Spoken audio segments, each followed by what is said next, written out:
Hello guys, welcome back to our channel. Episode ആരംഭിക്കുമ്പോൾ കാണിക്കുന്നത് വന്ദനയാണ്. അങ്ങനെ ഫിസിയോതെറാപ്പിക്ക് ദിയമോളുടെ കൂടെ വന്ദന ചെല്ലാമെന്ന് സമ്മതിക്കുന്നു. അങ്ങനെ വന്ദനയും ദിയമോളും അവിടെ നിന്ന് പോകുമ്പോൾ ജഗന്റെ ഫോണിലേക്ക് വിളിക്കുകയാണ് ഡോക്ടർ. ജഗൻ പറഞ്ഞതുപോലെ എല്ലാം ഞാൻ ചെയ്തിട്ടുണ്ട്. ഡോക്ടർ അബദ്ധത്തിൽ പോലും എന്റെ പേരൊന്നും പറഞ്ഞില്ലല്ലോ അല്ലേ എന്ന് ജഗൻ ചോദിക്കുമ്പോൾ ഇല്ലെന്ന് ഡോക്ടർ പറയുന്നു.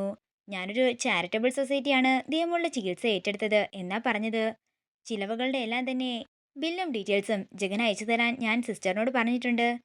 അല്ല, ദിയമോളും ജഗനുമായിട്ട് എന്താ ബന്ധമെന്ന് ഡോക്ടർ ചോദിക്കുമ്പോൾ അതൊരു വലിയ കഥയാണെന്നും ഞാൻ പിന്നീട് പറയാമെന്നും പറഞ്ഞ് ജഗൻ കോള് കട്ട് ചെയ്യുന്നു. പിന്നീട് കാണിക്കുന്നത് വന്ദനയുടെ വീടാണ്. ചന്ദ്രികയെ വിളിക്കുകയാണ് അച്ചമ്മ.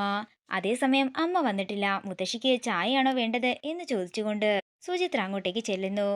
എനിക്ക് നിന്റെ ചായ ഒന്നും വേണ്ട.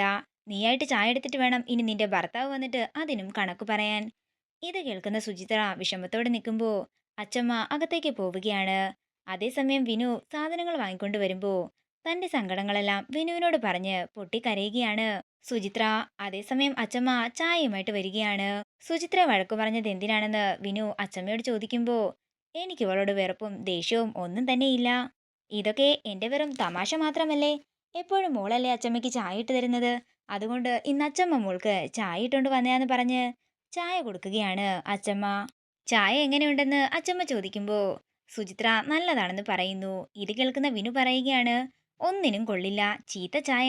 അതേസമയം വന്ദനയും ദിയമോളും വീട്ടിലേക്ക് വരികയാണ്. ദിയമോളുടെ കാലിലെ ബാൻഡേഡ് എല്ലാം അഴിച്ചിട്ടുണ്ടായിരുന്നു. ഇത് കാണുന്ന എല്ലാവർക്കും സന്തോഷമാകുന്നു. ദിയമോള് പതിയെ നടന്ന് അകത്തേക്ക് കയറുന്നതാണ് കാണിക്കുന്നത്. തുടർന്ന് അച്ചമ്മ പറയുകയാണ് ഈ സന്തോഷത്തിനെല്ലാം കാരണം ആ ചാരിറ്റബിൾ സൊസൈറ്റി അല്ലേ. അത് നടത്തുന്നത് ആരാണെങ്കിലും അവന് നല്ലത് മാത്രം വരുത്തട്ടെ എന്ന് അച്ചമ്മ പ്രാർത്ഥിക്കുന്നു. പിന്നീട് കാണിക്കുന്നത് കരുണാകരക്കുറുപ്പ് സാഗറിനെ കാണാനായി ചെന്നിരിക്കുന്നതാണ്. എന്റെ കമ്പനിക്ക് ലാഭമുണ്ടാകുന്ന ഓരോരോ ഡീലായിട്ട് കുറുപ്പ് സാറ് എനിക്ക് തന്നാ മാത്രം മതി. കുറുപ്പ് സാറ് പറയുന്ന എന്ത് കാര്യം വേണമെങ്കിലും ഞാൻ ചെയ്തു തരാം. അത് പിന്നെ സാഗറെ, എന്റെ രാഷ്ട്രീയ ജീവിതത്തിന് ഇപ്പോ ഒരു പെണ്ണ് തടസ്സമായി നിൽക്കുകയാണ്. എന്തെങ്കിലും ചിന്ന വീട് സെറ്റപ്പാണോ എന്ന് സാഗർ ചോദിക്കുമ്പോ അതൊന്നുമല്ലെന്നും പെൺകുട്ടിയെ സാഗറിനറിയാം. രാജീവിന്റെ കമ്പനിയിലെ പഴയ സ്റ്റാഫായിരുന്നു വന്ദന. ഓ, വന്ദനയോ എന്ന് സാഗർ ചോദിക്കുന്നു. അതെ, വന്ദന ഇപ്പോ രാജീവ് മേനോന്റെ ആക്സിഡന്റ് കേസ് വീണ്ടും റീഓപ്പൺ ചെയ്യുകയാണ്. ഇത് കേൾക്കുന്ന സാഗർ ചോദിക്കുകയാണ് അതിന് അവളാ കേസ് റീഓപ്പൺ ചെയ്യുന്നതിന് സാറിനെന്താ. അപ്പോഴാണ് താൻ പറഞ്ഞ അബദ്ധം എന്താണെന്ന് കുറുപ്പ് മനസ്സിലാക്കുന്നത്. അത് പിന്നെ അതൊന്നുമില്ല, ഞാനത് പറഞ്ഞെന്നേ ഉള്ളൂ. ഇത് കേൾക്കുന്ന സാഗർ അന്നത്തെ ആക്സിഡന്റിന്റെ കാര്യമെല്ലാം ആലോചിക്കുകയാണ്. അല്ല, സാഗർ എന്താ ആലോചിക്കുന്നതെന്ന് കുറുപ്പിന്റെ സെക്രട്ടറി ചോദിക്കുമ്പോൾ വന്ദനെ എങ്ങനെ പൂട്ടാമെന്ന് ആലോചിക്കുകയായിരുന്നെന്ന് സാഗർ പറയുന്നു. ഇനി കുറുപ്പ് സാറിന് വന്ദനയുടെ കാര്യത്തിൽ പേടിയൊന്നും വേണ്ട. പക്ഷെ നാളെ രാവിലെ തന്നെ ഡീല് സൈൻ ചെയ്യാനായിട്ട് ആളെന്റെ ഓഫീസിൽ എത്തിയിരിക്കണം. അതൊക്കെ സെക്രട്ടറിയായിട്ട് സംസാരിച്ചാൽ മതിയെന്ന് പറഞ്ഞ് കുറുപ്പ് അവിടെ നിന്ന് പോകുന്നു. നേരം രാത്രിയാകുന്നു. പിന്നീട് കാണിക്കുന്നത് വന്ദനയുടെ വീടാണ്. പ്രകാശൻ വീട്ടിലേക്ക് വരുമ്പോൾ കാണുന്നത് ആരും ലൈറ്റ് ഇല്ലാതെ ഇരിക്കുന്നതാണ്. കറണ്ട് ചാർജ് കൂടുന്നത് കൊണ്ട് ഞങ്ങള് ലൈറ്റും ഫാനും ഒന്നും വിട്ടില്ലെന്ന് മനോജ് പറയുന്നു.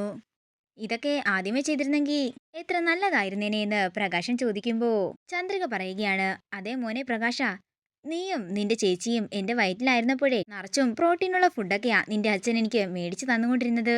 എന്റെ പ്രസവം കഴിഞ്ഞും അങ്ങനെ തന്നെയായിരുന്നു. നിങ്ങൾക്കൊന്നും ഒരു കുറവും വരുത്താതെയാ എന്റെ ഭർത്താവ് നോക്കിയിട്ടുള്ളത്.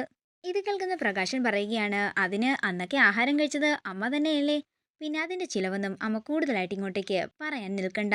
ഇതൊക്കെ വളരെ ചീപ്പാണെന്ന് പറഞ്ഞുകൊണ്ട് പ്രകാശൻ അകത്തേക്ക് പോകുമ്പോൾ ആകെ തകർന്നു നിന്ന് കരയുകയാണ് ചന്ദ്രിക.